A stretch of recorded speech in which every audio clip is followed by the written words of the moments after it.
Jeremiah chapter 40. The Lord gave a message to Jeremiah after Nebuzaradan, the captain of the guard, had released him at Ramah. He had found Jeremiah bound in chains among all the other captives of Jerusalem and Judah who were being sent to exile in Babylon. The captain of the guard called for Jeremiah and said, "The Lord your God has brought this disaster on this land, just as he said he would. For these people have sinned against the Lord and disobeyed him. That is why it happened. But I am going to take off your chains and let you go. If you want to come with me to Babylon, you are welcome. I will see that you are well cared for. But if you don't want to come, you may stay here. The whole land is before you. Go wherever you like. If you decide to stay, then return to Gedaliah, son of Ahikam, and grandson of Shaphan. He has been appointed governor of Judah by the king of Babylon. Stay there with the people he rules. But it's up to you.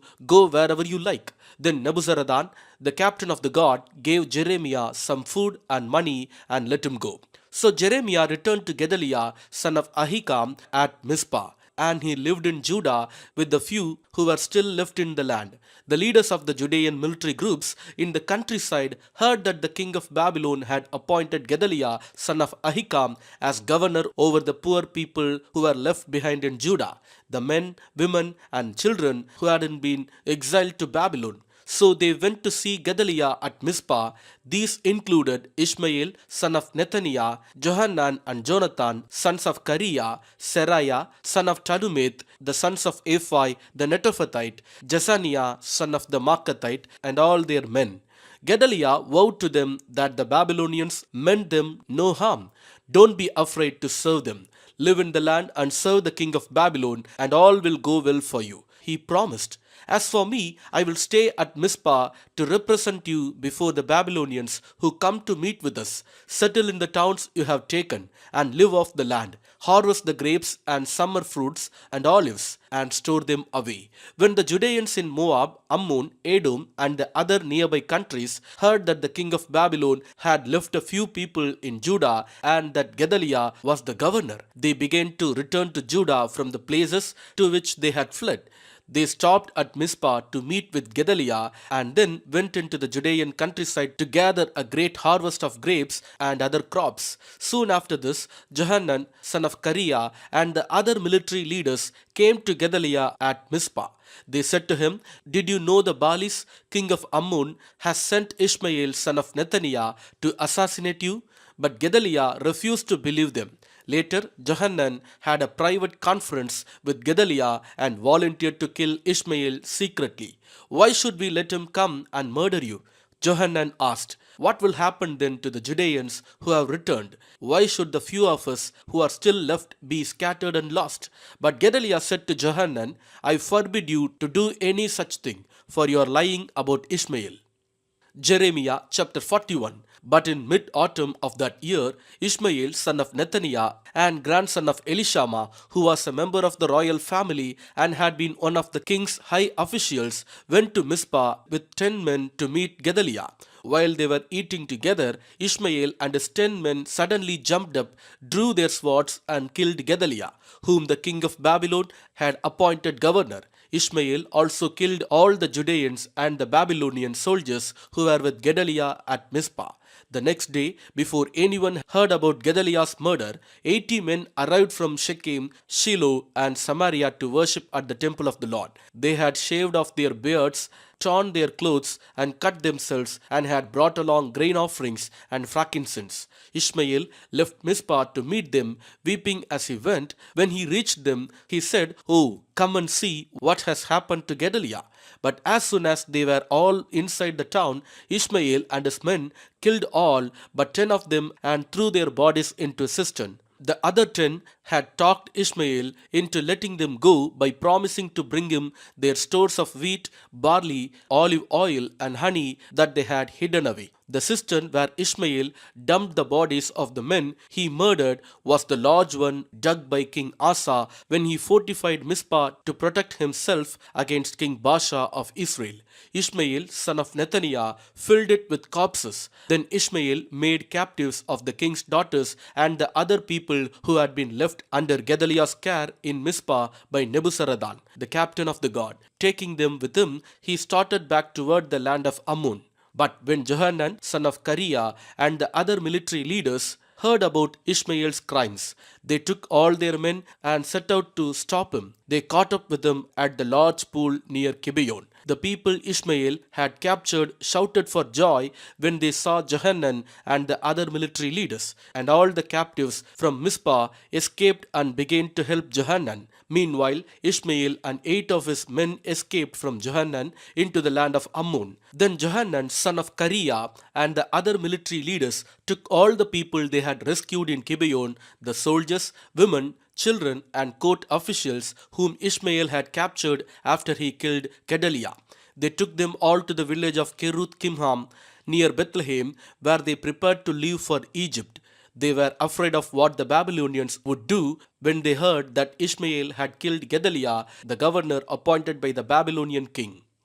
Jeremiah chapter 42. Then all the military leaders, including Johanan, son of Kareah, and Jezaniah, son of Hoshaiah, and all the people from the least to the greatest, approached Jeremiah the prophet. They said, "Please pray to the Lord our God for us. As you can see, we are only tiny remnant compared to what we were before. Pray that the Lord our God will show us what to do and where to go." "All right," Jeremiah replied, "I will pray to the Lord your God, as you have asked, and I will tell you everything he says. I will hide nothing from you." Then they said to Jeremiah, "May the Lord your God be faithful witness against us if we refuse to obey whatever he tells us to do. Whether we like it or not, we will obey the Lord our God to whom we are sending you with our plea. For if we obey him, everything will turn out well for us." 10 days later, the Lord gave his reply to Jeremiah. So he called for Johanan, son of Kareah, and the other military leaders, and for all the people from the least to the greatest. He said to them, "You sent me to the Lord, the God of Israel, with your request, and this is his reply. Stay here in this land. If you do, I will build you up and not to tear you down. I will plant you and not to uproot you. For I am sorry about all the punishment I have had to bring upon you. Do not fear the king of Babylon anymore, says the Lord, for I am with you and will save you and rescue you from his power. I will be merciful to you by making him kind, so he will let you stay here in your land. But if you refuse to obey the Lord your God, and if you say, 'We will not stay here, instead we will go to Egypt, where we will be free from war, the call to arms and hunger,' then hear the Lord's message to the remnant of Judah. This is what the Lord of heaven's armies, the God of Israel, says. If you are determined to go to Egypt and live there, the very war and famine you fear will catch up to you and you will die there. That is the fate awaiting every one of you who insist on going to live in Egypt. Yes, you will die from war, famine, and disease. None of you will escape the disaster I will bring upon you there. This is what the Lord of heaven's armies, the God of Israel, says. Just as my anger and fury have been poured out on the people of Jerusalem, so they will be poured out on you when you enter Egypt. You will be an object of damnation, horror, cursing, and mockery, and you will never see your homeland again. Listen, you remnant of Judah, the Lord has told you, do not go to Egypt. Don't forget this warning I have given you today, for you were not being honest when you sent me to pray to the Lord your God for you. You said, 'Just tell us what the Lord our God says, and we will do it.' And today I have told you exactly what he said, but you will not obey the Lord your God any better now than you have in the past. So you can be sure that you will die from war, famine, and disease in Egypt, where you insist on going." Isaiah chapter 24.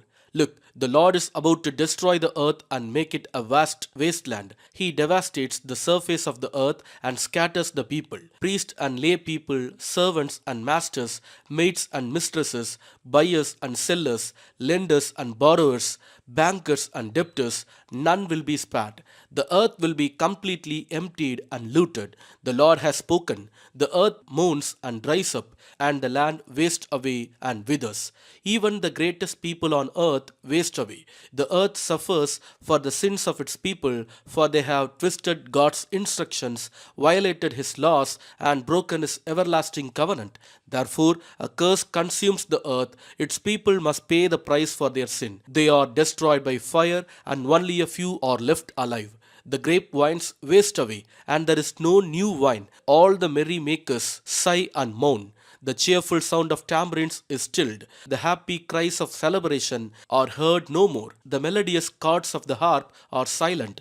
Gone are the joys of wine and song. Alcoholic drink turns bitter in the mouth. The city writhes in chaos. Every home is locked to keep out intruders. Mobs gather in the streets, crying out for wine. Joy has turned to gloom.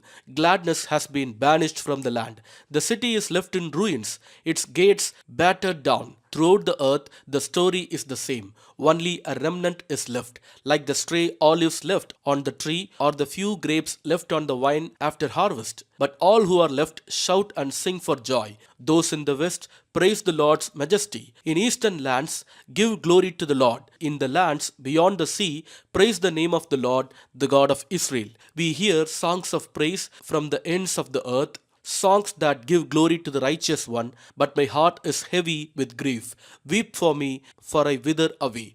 Deceit still prevails, and treachery is everywhere. Terror and traps and snares will be your lot. You people of the earth, those who flee in terror will fall into a trap, and those who escape the trap will be caught in a snare. Destruction falls like rain from the heavens. The foundations of the earth shake.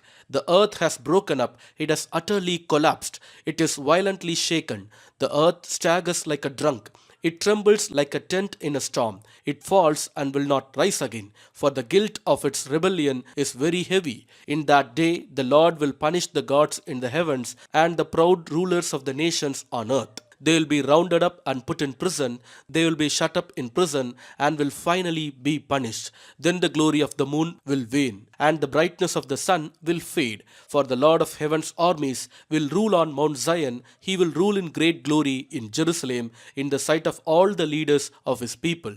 Amen.